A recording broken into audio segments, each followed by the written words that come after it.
Welcome to Doctors at Work. My name's Matt Daniel, and this podcast is part of my mission to help doctors create successful and meaningful careers.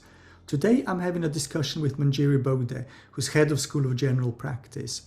She tells me about the importance that role models play when it comes to career decision making, and we talk about how as doctors we often have a very narrow view of the skills that we have. We discuss how some people have a tendency to talk themselves out of going for roles, and instead they need to confront the fear and consider what's the worst and what's the best thing that can happen. Manjiri tells me that one opportunity often leads to another, and that it's important to have a mindset that looks for opportunities for development and for growth.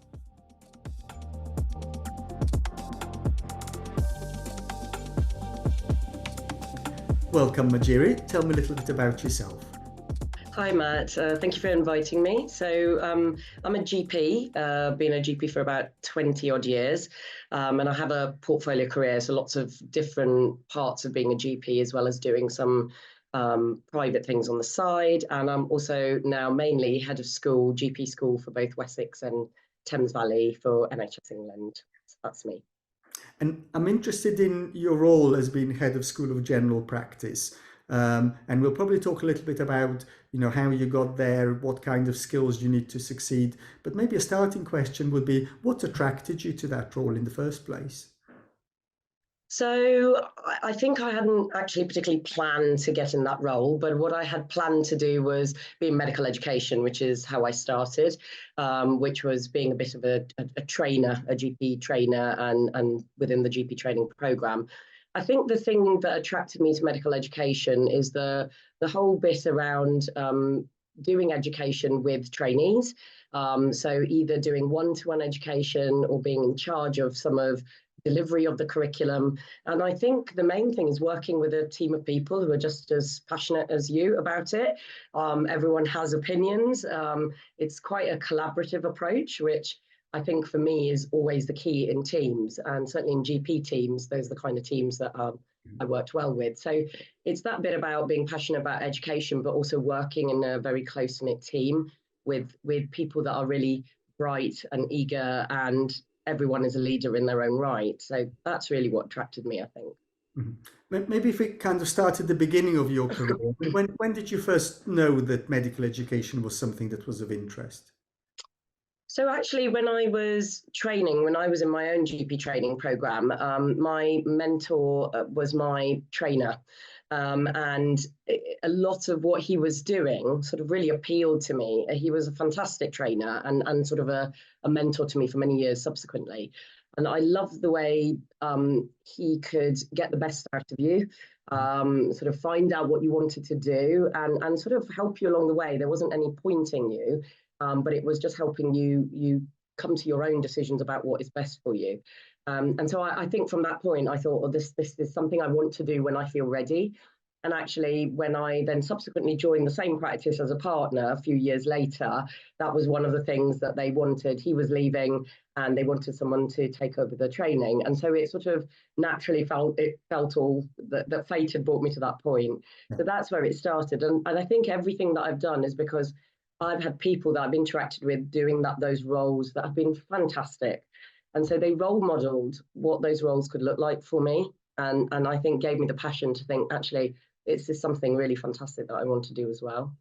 And this sounds really important for those of us that are senior doctors, is, recognizing that you are where you are today because of the way a senior doctor interacted with you. And actually the same for me, I am where I am today because of the way senior doctors interacted with me. I think sometimes as senior doctors we forget the influence that we have on others. Do you think, is that the fair comment, do you think? I think it's a fair comment. Sometimes we feel thrust upon in those roles and think, why should we be role models? But I think if you go into any profession, that is exactly what it is. You've got experience, you've worked your way around systems. You may know something that someone who's just starting up in that profession may not know. And I think just that little bit of pointing in the right direction or giving you some advice, not telling someone what to do, but just saying this might be great, or this is something I found out that you might want to look into. Just that little bit of support and collaboration goes a really, really long way. And I think as medics, we all know about people that we wouldn't want to follow, that we've had as senior doctors, that we've worked with, and we kind of know what that looks like. Yeah. But I think it's really harder to sort of think about what a good role model or someone role modeling a leadership role who's good looks like. And I think what it looks like is someone who's a facilitator, who supports you, collaborates with you, doesn't tell you what to do, but does find out what you want to do and sort of helps you along the way. So it's absolutely important. And we are the people that quite often as senior people are often in that educational role, whether it's informally or formally. So even those that are not trainers are going to be debriefing, going to be chatting about cases with trainees. So yeah, absolutely. I think that's such an important role. Yeah.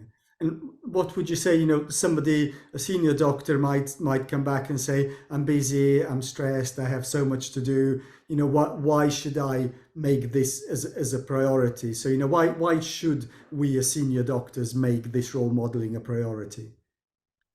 I think I always put it back to my own experience. I think back to if someone, I mean, I understand people are busy, and I take that with a pinch of salt, in that when someone is busy and they say, I don't have time, it doesn't always mean they will never have time. It might be in that moment they don't have time, but they recognize they will make time for you later. But I think everyone that I have used as a role model has found some time for me. It doesn't have to be an hour. It sometimes only needs to be a couple of minutes, even if that couple of minutes is, I really want to help you. I'm really stressed at the moment, but shall we make some time later on? So it's just taking that little bit of care to think about, everyone is busy, but actually how we treat our peers and our colleagues is so important. If you ask anyone why they left a job, it won't be because of the job. It will be because quite often the people they're working with weren't the right fit for them. And we often leave jobs because of those situations. So that team and the people that you work with, whether they're senior or less senior than you, is so important in a job. And I think making time for those people that want to link with you, that you can be a mentor to, is very, very important. I think we shouldn't underestimate it. And yes, everyone is very, very busy. It's a horrible, horrible time in the NHS. But I think even making a couple of minutes of showing someone a bit of care and attention and pointing them in the right direction, I think you underestimate how that can affect the other person. And actually, I really like this idea that I might be busy right now, and I might not have an hour right now, but I probably have 2 minutes. Yeah, realistically speaking, I have 2 minutes to listen, or or if it's something that needs an hour, then we can organize that on another occasion. So that strikes me as a really, really important insight. So if you go back to your career, so you knew that medical education was for you. But there's a real skill in being a good educator, and there's a real skill in being a leader when it comes to medical education. How did you develop yourself? How did you develop the skills needed to be where you are today? So I personally think medical education is fantastic in our country. I think particularly in general practice, what we call the VTS scheme, the vocational training scheme, some people call it the day release scheme, has been going for many, many years now. And embedded into that is this peer support, Balint groups. A lot of that is embedded not just in the training, but in the trainers as well. So not only do the trainees get that as part and parcel of their weekly day release, the trainers have very solid groups that they come together and they share what is going on with training, and I think learn from each other. And actually, I was so surprised to find the variety of just people who take up training, and the vast amazing kind of qualities that they bring to it.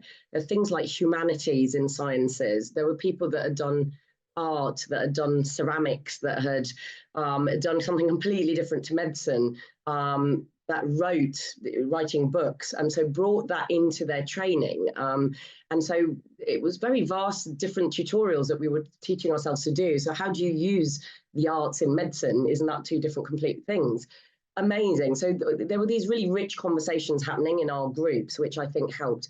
And then being a curious person yourself, wanting to better yourself, in inverted commas, wanting to find out different aspects of your own personality, which will then help your trainee. And I think we learn as much from our trainees. I mean, medicine-wise, I think our trainees are more up to date than we are. So there was that constant exchange of information. The trainees didn't feel they were lesser because actually they were teaching us all the time. Yeah. I think softer skills, we probably had a lot to teach them, such as communication skills. But actually, the pure medicine, we'd be finding out things that were happening in hospitals where we might have not been in there for 5 or 10 years. Yeah. So I think that exchange and being able to formulate those relationships, and I think the key is the relationships for me.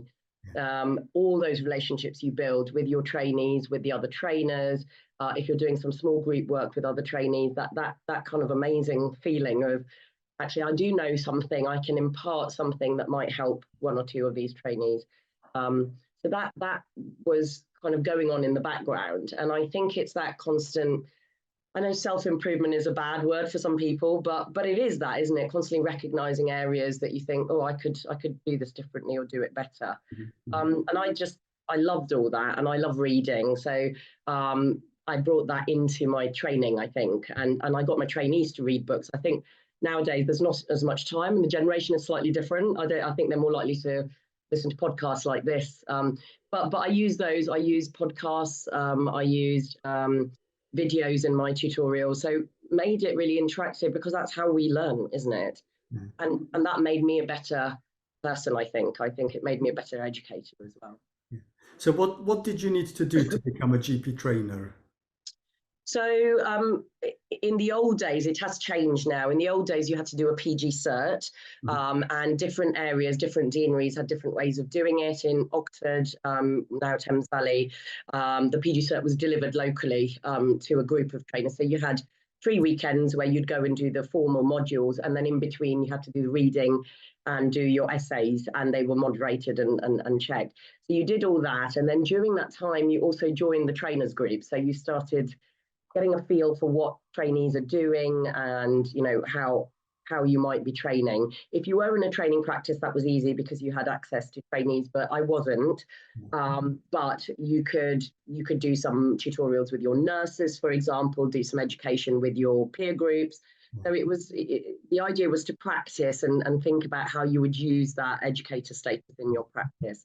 So that took about 9 months to a year, that whole process. And then following that, in the old days, you had an approval visit.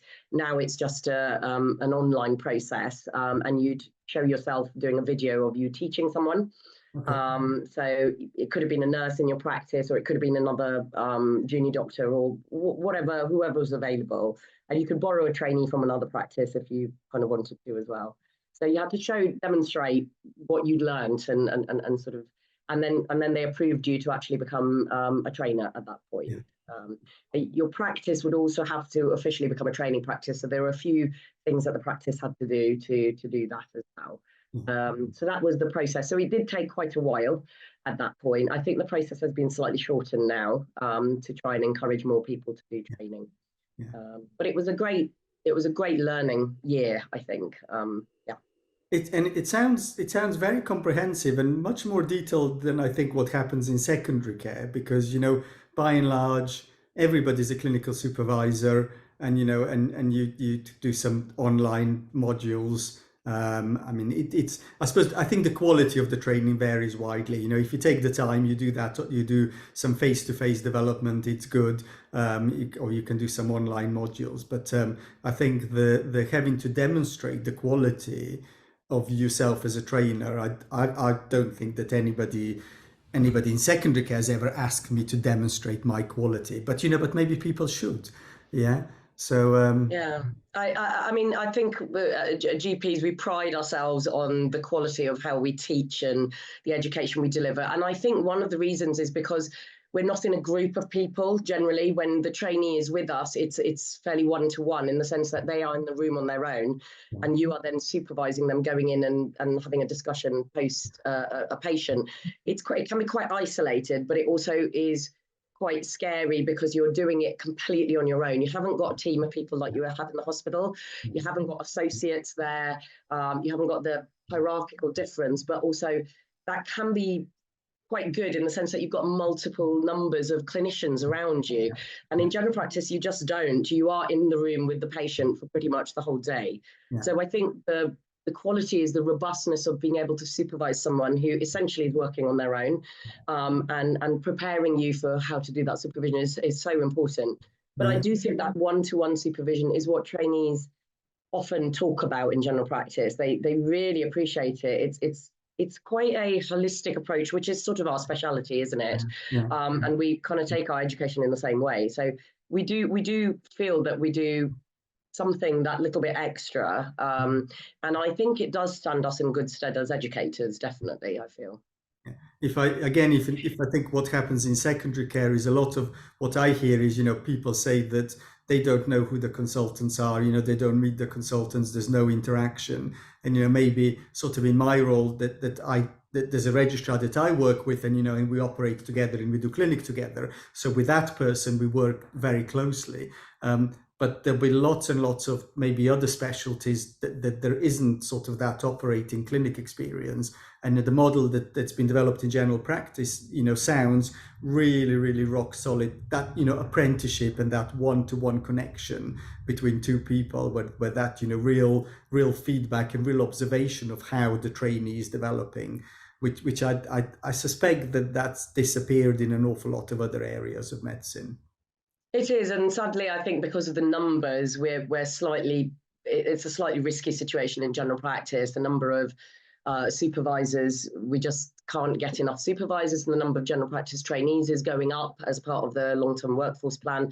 So we have to try and keep as much of that one-to-one as we can, whilst being able to deliver the capacity. It's sort of that balance between how do you keep that relationship, which is, I think, why I found my trainer such a mentor, because that relationship was there. Absolutely. Yeah. Because if you're not careful, it's going to be that you're going to work with people, and they're going to work with you for 4 months, and then at the end they're going to come, can you do my assessments? And you're going to say, I've seen you once. Yeah. So that's a scary thought, isn't it? Yes, absolutely. And that's just terrible, isn't it? Sort of that model of working. But I do think that happens a lot, unfortunately. Okay, so you become a trainer. So how did you go from being a trainer to being head of School of General Practice? So really, what kind of happened is I was a trainer, and I did sort of locum and salaried bits, and then I ended up being a partner in the practice where I started as a trainer. And I was there for 11 years as a partner. And during that 11 years, general practice had really changed quite a lot. Towards that latter part of the 11 years, we found it really difficult to get partners. So when partners left, the partnership model was starting to get quite strained. Lots more people becoming salaried or locums. And the workload was getting beyond something I could manage. I had youngish kids at that point. And I'd been thinking for a little while that what do I do? What do I do now for the next period of time? Do I stay in the partnership? And actually at that point, a role had come up for the training program director locally, TPD. But I sort of talked myself out of even applying for it, because at the point I would have had to reduce some sessions at the partnership, and we just agreed that everyone in the partnership should do a minimum number of sessions to keep the partnership going, so it wouldn't kind of fall over really. And so I didn't feel, and we'd refused someone else stopping and changing, and I just thought, I won't be given permission, it doesn't feel fair. So it stopped me applying for that role. But I really wanted to apply for it. I knew the area really well. I knew everyone in the area. I was very active in my trainers group. And even then I was the chair of the trainers group. We used to have a rolling chair for 3 years. I did that. So I knew that was where I was heading in some form. And I was really frustrated, because I felt like that portfolio bit wasn't opening up to me because of the partnership. So I made the difficult decision to leave the partnership at that point. And actually, I ended up becoming salaried in another practice. And that's really when I started looking at sort of more medical education, more the senior educator role, so rather than just the trainer. And I had some coaching at that point, because I was a little bit confused as to what do I do? How do I do it? And a friend of mine was doing her coaching qualifications, and she coached me. And it just opened up a whole different way of me looking at my career. And it really helped me sort of just go for things. So not sabotage myself before I try. And I also did my coaching and mentoring course at the same time. So doing all that, I thought this is really going to be useful for me. This sounds exciting. So I started that, and whilst that was happening, about a year after I'd done the coaching course, a role came up in medical education again. Well, there were 3 roles. And again, I sort of started thinking, should I apply? I don't have much experience. I don't know if I'm right for this role. Sort of, again, talking myself down before I stepped into that. And it's as I've talked to other people, women particularly tend to do this a lot. I don't know what it is. Maybe it's a long-standing thing. It's how we're conditioned to think about ourselves. And a lot of my friends and us, we're all very similar. So talking through that was useful. But the coaching really helped with that. And in the end, I spoke to the director at the time, the dean, and he just said, apply for them all. So you're perfectly capable of doing it. Yes, you haven't got experience, but that will just mean you have a couple of months where the learning curve is a bit steep, but you're perfectly capable of being able to have that learning curve. So that sort of, just that support gave me the step forwards, and I applied for all the roles, and I got the role of associate dean. And generally what normally happens is you become a TPD and then you step into associate dean. But I hadn't done that. So it was a bit of a learning curve. But that was basically a day and a half that I did that role in. And it was fantastic because it was a mix of roles. I really got to grips with the kind of the leadership part of medical education and understanding how it's all set up. I think as an educator, as a trainer, you don't really see that side of things. It's like any role, isn't it? Unless you step into the role, it's difficult to know what you do. I mean, the public often struggle to understand what we do as doctors. And it's kind of like that in medical education. Until you're in it, you sort of don't understand the whole breadth of it. And I absolutely loved that. So that was my first kind of senior role, I think, in medical education. So yeah, I did that for about 18 months when I was doing that. And then the dean decided to retire at that point. And in fact, one of the other ADs, who was an extremely experienced AD, we all had known him for a very, very long time, absolutely fantastic. Another guy that really is like a role model. You kind of think, I want to be like him. This is my ideal person as a medical educator. But he also, we all thought he would be applying for it, but he at that point decided that he wanted to leave and he was doing some other directorship roles. We were all very, very upset because he was kind of, I think, someone that we all looked up to, and we emulated, and he had amazing advice and experience. But basically at that point, then it was who was going to apply for this role, because generally it's good if someone in the team has that aspiration, because it's sort of succession planning, and you know, people know other people in the team. I don't think anyone else wanted to do it, and so I kind of, the dean sort of spoke to me, and I was like, oh my God, I've only been in this for 18 months. I don't think I'm ready for this. And he said, I think you're ready for it. Again, it's a steep learning curve, but I think you'll be able to step into it. And I think it's worth, these opportunities don't come all the time. So he said, I think it's worth you going for it. So I think just that support, again, I was like, I think the coaching had changed my brain in that, what is the worst that can happen? I might apply for it, decide I don't want it, or I might apply for it, take the role, decide it's not for me. I can leave, I'm not tied into something, or I take it and it might end up being the best thing I've ever done. Yeah. And it was the latter, really. So at that point, I took it up. It was literally a month before COVID started. I took the job. Yeah, so that was my journey to becoming head of school, really. I hope you're enjoying the show. Please click subscribe so you'll be notified when new episodes become available. This podcast is part of my mission to help doctors create successful and meaningful careers. You can be part of that mission too by forwarding this show to one person who you think might benefit from listening. Thank you. Now on with the show.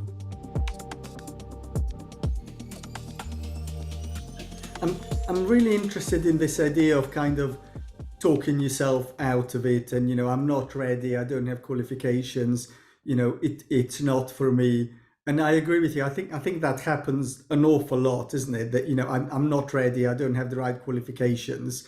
And I mean, how does somebody manage sort of to overcome, you know, that that doubt that this is the right thing to do? Because you just went for it, didn't you? You, if you think you resigned, you left a good gig. You were a partner, yeah. So you left something really quite good in order to move into direction, and you had no idea whether it was going to pan out or not. Yeah, I mean, as it happens, it's been brilliant, but you didn't know, presumably, did you? So what gave you the courage to sort of to put yourself out there and just go for it and expose yourself, be vulnerable, be ready to be rejected, be ready to fail?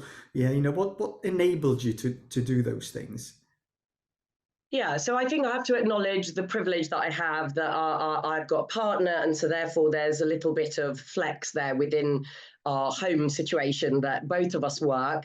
So if one doesn't have something for a while and the other does, we can manage. So that's a privilege not everyone has, and I accept that it won't be as easy for everyone. But Yeah, I think that that's the key, is that talking to people around you, so getting the support, that getting the soundboards from people I think is really important. I don't think that's always the final bit, because people haven't got objective views on you. They've got subjective views. They've got skin in the game. They might want you to just do something or not do something. So it's good to get the views, but I don't think that should be your final resting place in terms of the decision making. For me, it was getting that objective person to challenge me and yeah, ask me the difficult questions that really helped. So that original bit of coaching that I did, which was about questioning, why do you sabotage yourself before you go for things? What is the fear that yeah, you have? It was verbalizing all those things that really helped me, because the fear I had was, well, what if I get, for example, that job that I didn't go for? What if I get the job and then I have to speak to the partnership? Okay, so what if you have to speak to the partnership? What's the fear about that? Oh, they'll think badly of me, but then beyond that, what happens if they say yes? So they just kept pushing me to ask me, what was the fear, what was the challenge, and then how would you deal with that challenge? yeah, So it took me beyond just the fear and stopping. It said, yes, there's a fear, and of course there is a pro and con to everything. yeah, What is the worst that could happen with that fear, and what is the best that could happen? So yeah, it helped my thought process, I think, go through the entirety of that thought process rather than stopping at the fear. yeah, And often that was where I was stopping at. Well, if I have to ask the partnership, that's too much effort and it might go badly. So therefore, I don't want to go beyond that. When actually, then, well, if it can go badly, it can also go well. There's a 50-50 chance of that happening. So what's the flip side of that? What happens then? Oh, then they might give me the sessions. I might get the job, and I might have this portfolio career. So I think after that first bit of coaching, it stuck in my head, and I don't know why. I think because it was so effective at that point, it worked really well for me. I think that's how I look at every opportunity now. I sort of go through that process in my head in a way and think about what's the worst that can happen, what's the best that can happen. And I have to think of both. If there's one, there's got to be another. If I cross a road, I could die, but then the other side is I could cross the road and carry on with my day. And it doesn't stop you doing it. Do you know what I mean? So that's the process now that I kind of go through in my head whenever I'm thinking of big decisions. But I talk it through generally with family. I talk it through with my partner. I talk it through often with my colleagues, friends who are colleagues, because often we're going through similar things, and it can be really insightful that someone else might have had an experience that might be helpful for me. yeah, So that's how I work my way through a decision. And what I've realized is that as medics, we often sell ourselves quite short yeah, about what skills we have, because we think our skills are limited to medicine, mhm, but actually they're not. The skills that we use in medicine are actually wider professional skills and life skills. And mhm, I think we're so ingrained in that medical model that we forget that actually we are still professionals of a sort, mhm, and we have all these skills. You lead a team, you make life and death situations, you decide when you're fit enough to go to work or when you're too tired and you shouldn't do something. These are all skills that we learn that can follow through to other things, mhm. and we've got to remind ourselves of that it isn't just for medicine. These skills can be used for other things as well, other professions. So why do you think, why do we have that very narrow view of what we can do? Because I'm loving this idea that there's a world out there, within medicine and also for some people outside of medicine, yeah. But there's a world that isn't frontline clinical care, and and For me, I love that world because I spend a lot of my time in that world in exactly the same as you. And for me, it enriches my clinical practice. It gives my career longevity. It makes me a better clinician also because I do all of those sort of additional things. That makes me better with my patients, better educator, better surgeon.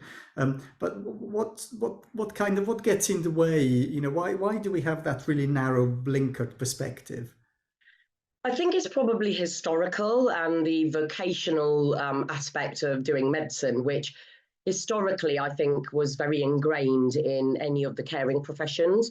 If you think about nursing, if you think about any kind of medicine, that was part and parcel. That is what you're trained to do. That is what you do, and you will do that for 40 or 50 years of your life till you fall over, whilst you're working.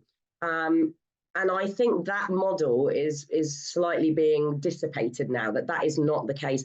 And I think more importantly that actually generations coming, that retirement age or that stopping at a certain point and not doing anything is going to go. Their careers are going to look very, very different, I think, from yours or mine's or anyone maybe even 15 years ago. And they might be working for much, much longer. And to expect someone to do the same job over and over for 40 or 50 years, I think is just not doable actually long term. You don't grow, you don't challenge yourself in those ways. You have to do different things.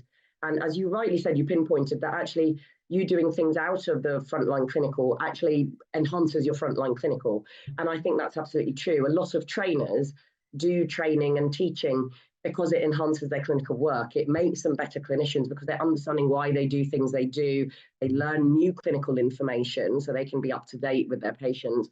And I think the different roles mean that you are re-energized for that role when you go back into those roles on different days. Mhm. So I think actually realistically speaking for this generation, they're going to be working a very long time. And so that variety and challenge is going to be needed. I don't think you can do one thing for the rest of your life. And I do think because of technology, things are changing. And I think we're going to need to be quite agile. We don't know which parts of our role are going to be taken over by technology and AI and which bits will remain. I think lots will remain. The human touch is important. It's part of who we are, but how much of that will be needed compared to how much can be automated is the question. And I don't think we know what that balance will be like. So I think we need to be agile and be able to move about within different roles so we can then sustain ourselves, I think, long term. Yeah.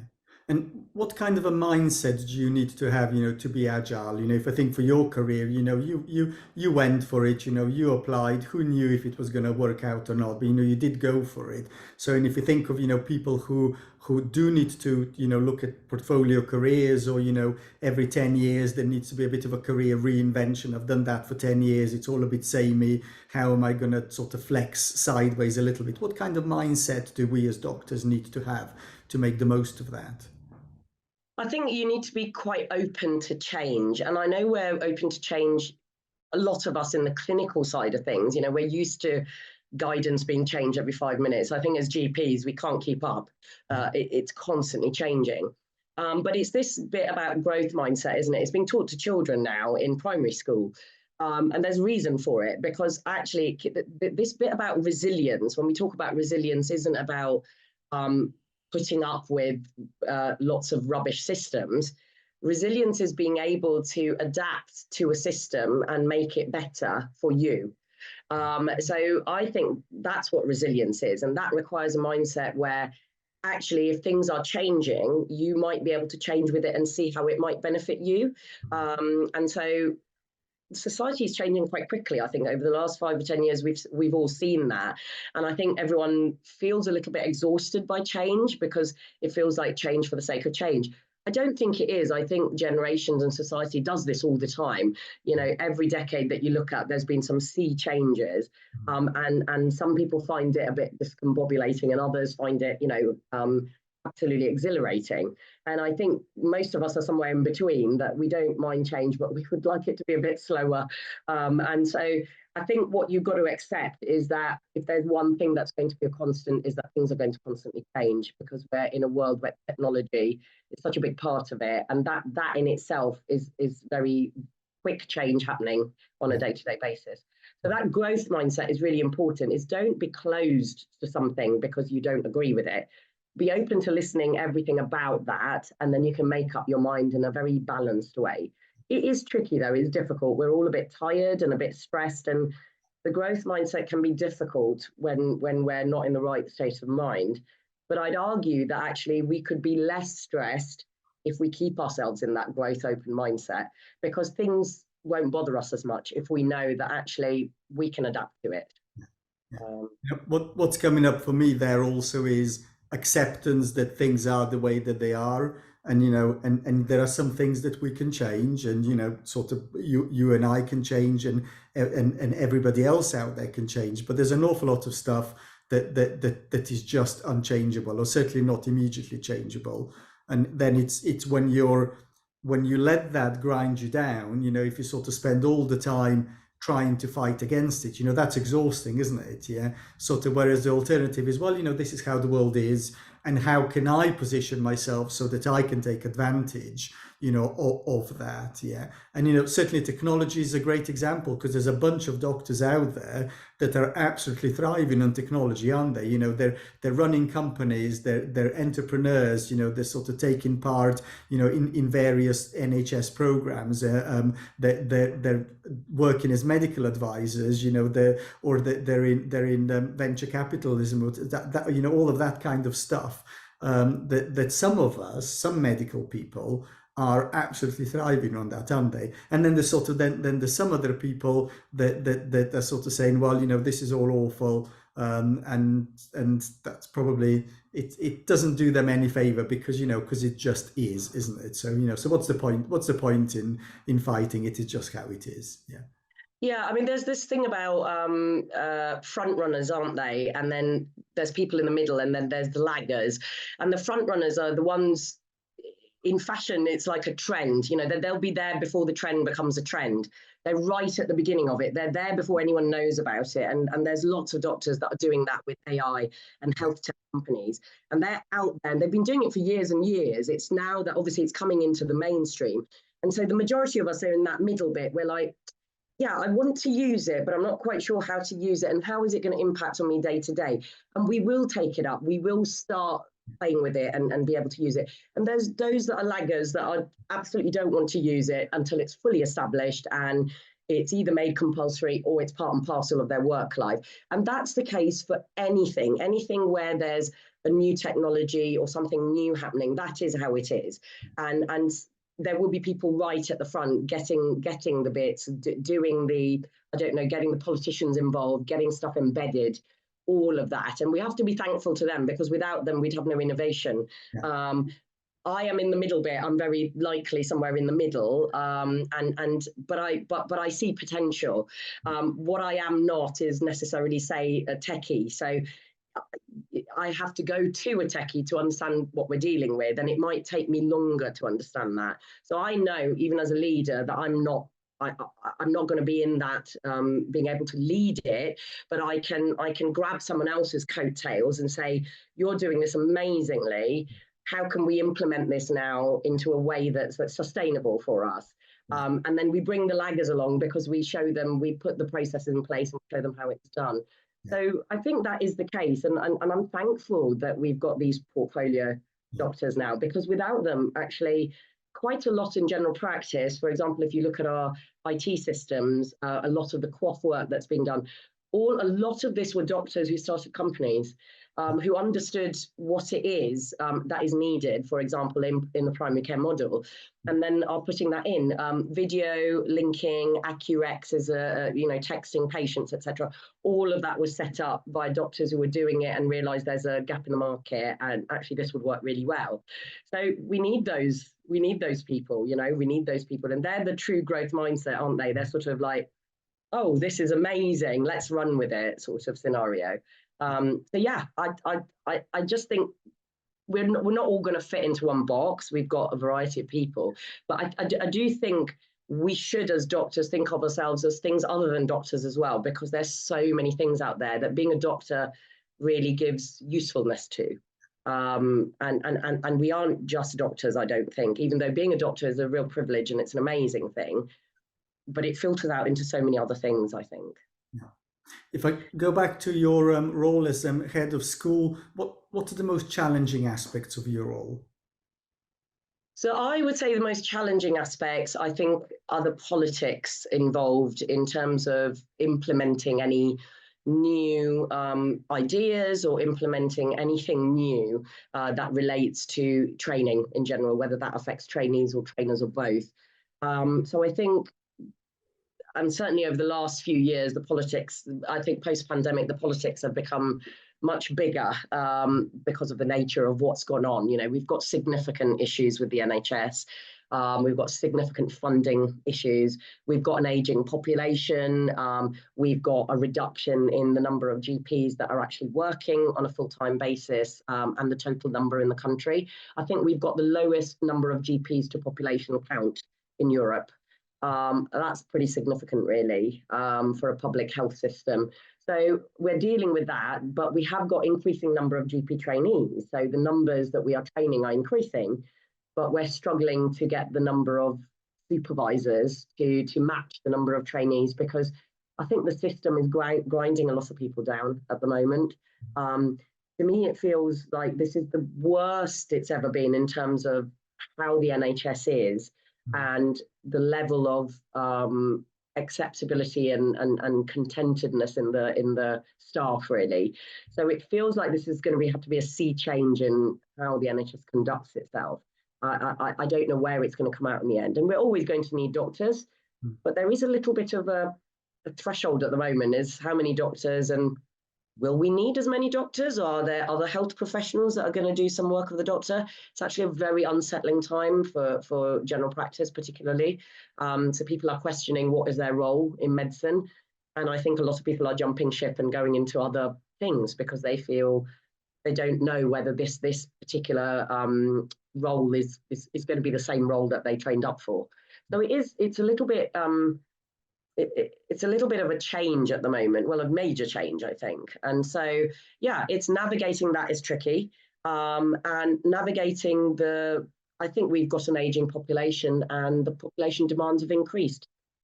You know, it's normal. We've got a population, we can treat more things, more people want to be well, and so therefore they're coming in more. And I think post-COVID, the mental health crisis has been significant, really. I think a lot of people have had real issues post-COVID, and we haven't got the services for that. So we're struggling with all of that, and our trainees are part of that. They're in that system, and they're seeing that system, and they're maybe thinking, do I want to come out and work in this system? And I think some of them are slightly unsure about that, actually, coming out the other end. And what are the best aspects of your job? The best aspects of my job are that can be the worst aspect. They're the two sides of the coin. They're that I get to help the trainees get into the training program, have this amazing varied training. And as you mentioned, with this really high quality of training, our trainers are amazing, and come out the other end as these fully fledged GPs being able to work independently. But I think not just GPs, they're an entire fully fledged doctor with a holistic approach, is my feeling. And we're quite unique, I think, in medicine, is that we've got that ability to be able to bring everything together for a patient. And that's a privilege, really, when you know that you've done something for a patient that is really positive. You can't underestimate that feel-good altruistic feeling that happens. And when patients say that to you, you know, so that can't be underestimated. But the flip side is that the days that are not as good come at the same time. You know, they could come in the same week on the same day. So that's tricky, is that pressure to see lots of patients and deal with quite complicated patients, actually, in a small amount of time. Some of our elderly patients take, you know, 20, 30 minutes, and you might have 15 minutes to deal with them.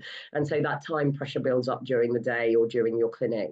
So it's the same coin, but actually when you've done a job well, you've done the job well and you've done it safely is important. So yeah, it's part of the same thing. Yeah.